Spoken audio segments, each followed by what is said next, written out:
नमस्कार मित्रों। आज हम चर्चा करेंगे मंगलवार 3 मार्च 2026 को लगने वाले खग्रास चंद्र ग्रहण की, जो फाल्गुन पूर्णिमा के पावन दिन घटित हो रहा है। यह एक पूर्ण यानी खग्रास चंद्र ग्रहण है, इसलिए इसका ज्योतिषीय प्रभाव अत्यंत महत्वपूर्ण माना जाता है। यह ग्रहण 3 मार्च 2026 मंगलवार को लग रहा है और खग्रास चंद्र ग्रहण तो है ही है, यानी पूरा का पूरा चंद्रबिंब घटित हो जाएगा। और यह लग रहा है सिंह राशि में और इसका नक्षत्र है पूर्वा फाल्गुनी। अब भारत में जो यह चंद्र ग्रहण है, ग्रस्तोदय होगा, यानी कि जब चंद्रमा उदय होगा तो ग्रहण लग चुका होगा। तो भारत के लिए विशेष और महत्वपूर्ण जानकारी यह है कि यह लगभग पूरे भारत में दिखाई देने वाला है। इसलिए इसके सारे जो ग्रहण के संबंधित प्रतिबंध हैं, धार्मिक प्रभाव है, कृत्य हैं, वो सारे के सारे माना जाएगा। और भारत में ग्रहण आपको दिखाई देगा तो लगभग ग्रहण अपनी अंतिम अवस्था में होगा। इसी कारण भारत के अधिकांश भागों में ग्रहण का प्रारंभ और मध्य भाग एकदम नहीं दिखाई देने वाला है, यानी ग्रहण की समाप्ति ही देखी जा सकेगी। हालांकि भारत के जो पूर्वोत्तर राज्य हैं उनको वहां पर इसका दृश्य समय जो है थोड़ा अधिक हो सकता है भारत के बाकी हिस्सों से। तो ये बहुत अच्छी बात है कि आपको जो जब उदय होगा और अस्त होने बहुत कम समय मिलेगा, इसलिए प्रतिबंध भी कम रहेंगे। और भारतीय समयानुसार यह ग्रहण दिन में लगभग 3:20 पर प्रारंभ हो जाएगा, परंतु धार्मिक एवं ज्योतिषीय मान्यता चंद्रोदय से ही मानी जाती है। इसलिए अगर आपको अपने यहाँ का चंद्रोदय नहीं मालूम है, आप कमेंट बॉक्स में लिख कर भेजें, हम आपको गणना करके सूचित करेंगे। और ग्रहण समाप्ति कब होगी? यह शाम लगभग 6:47 पर। लेकिन जो प्रतिबंध का समय, धार्मिक प्रतिबंध का समय सूतक काल होता है, वह सुबह 6:20 से ही प्रारंभ हो जाएगा। तो सुबह 6:20 से जो ग्रहण की मान्यताएं हैं, यह जो है आपके ऊपर लागू हो जाएंगी।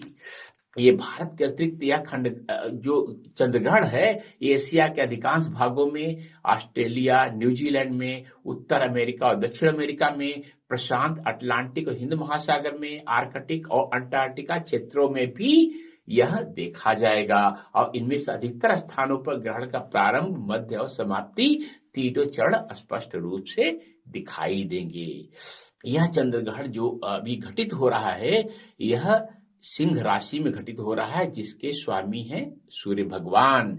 इसलिए यह ग्रहण विशेष रूप से कौन से जीवन के पक्षों को आपके लिए, बाहर के लिए प्रभावित करेगा? वो जो लीडर्स हैं उनको प्रभावित करेगा, सत्ता को प्रभावित करेगा, सरकार प्रभावित करेगा, प्रशासनिक लोग प्रभावित करेगा, राजनीतिक लोग प्रभावित करेगा।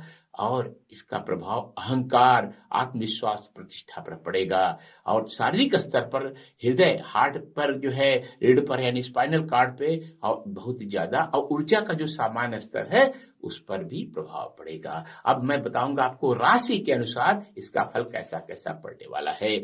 मेष राशि वालों के लिए मानसिक तनाव और जल्दबाजी से नुकसान करा सकता है, इसलिए उनको धैर्य रखने की सलाह दी जाती है। वृषभ राशि वालों के लिए कार्य और धन में बाधाएं आएंगी, उनको जोखिम से बचने की सलाह दी जाती है। मिथुन राशि वालों के लिए संचार यानी कम्युनिकेशन और नॉलेज, ज्ञान से लाभ होगा और योजनाओं के बनाने के लिए बहुत अच्छा मिथुन राशि के लिए समय है।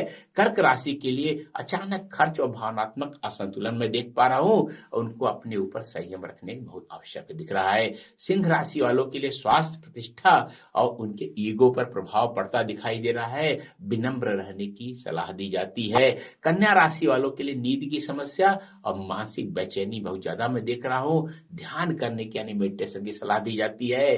तुला राशि वालों, आपको मित्रों और समाज से बहुत सहयोग मिलता दिखाई दे रहा है और नेटवर्किंग आपके लिए बहुत लाभदायक होगी। वृश्चिक राशि वालों के लिए करियर में दबाव और राजनीति में आपको बहुत दिख रहा है आपके जीवन में, इसलिए संयम रखें तो अच्छा होगा। धनु राशि वालों, आपके लिए समय है आध्यात्मिक उन्नति और विदेशियों से संबंध का।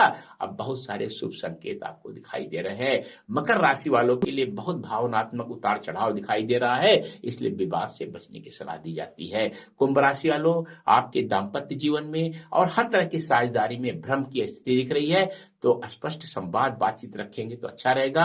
अब मीन राशि वालों के लिए स्वास्थ्य और कार्य में, आपके जॉब में, बिजनेस में बहुत तनाव बढ़ता दिखाई दे रहा है, तो अपनी दिनचर्या को नियमित रखेंगे तो अच्छा रहेगा। अब मैं कुछ आपको छोटे छोटे उपाय बताऊंगा जो सूतक काल और ग्रहण काल में आपको करना चाहिए।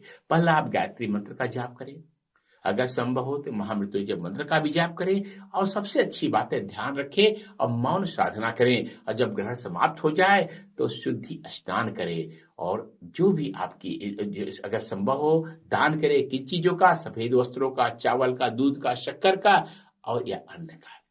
और एक और अच्छी बात आप कर सकते हैं, गौ की सेवा करें, पक्षियों को दाना दें और निर्धनों को भोजन दें।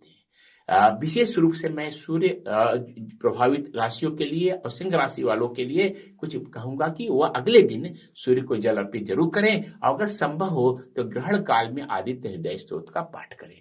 अब ग्रहण के समय ये तो मैंने बताया ही आपको कि मंत्र जप करें, ध्यान करें, आत्मचिंतन करें, आध्यात्मिक ग्रंथों का पाठ करें, और थोड़ा सा जो है सकारात्मक संकल्प अपने मन में लें कि तो ग्रहण में, क्योंकि अवचेतन मन बहुत जागृत होता है, जो भी संकल्प लेंगे तो वह जरूर प्रभावी होता है, फलदायी होता है।